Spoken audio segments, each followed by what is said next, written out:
हे ढन ढना ढन ढन ढना ढन बाजा थावे घंटा, हे जय हो चंद्र घंटा दाई, जय हो चंद्र घंटा, जय हो चंद्र घंटा दाई, जय हो चंद्र घंटा। धूप दिखावे दिया बारे मोर गांव के पंडा, धूप दिखावे दिया बारे मोर गांव के पंडा।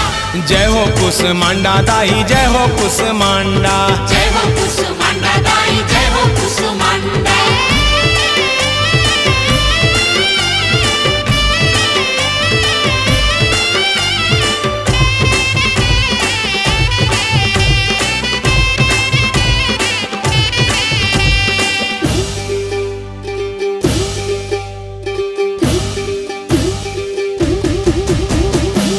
पुत्री दाई मोरे दाई ब्रह्मचारिणी, नाम भजेले हो जावे पार बैतरिणी।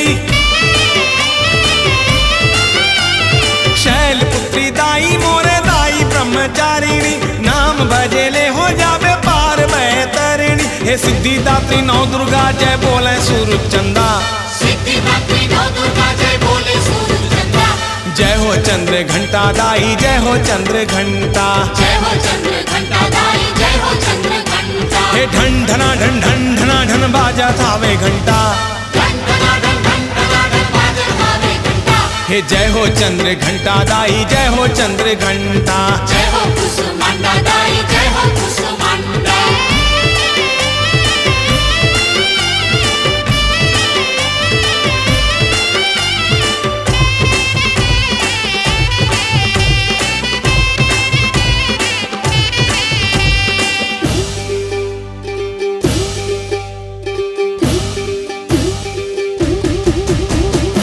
स्कंदा महतारी जय हो कात्यायनी, बड़े वरदानी सबले बड़े वरदायिनी।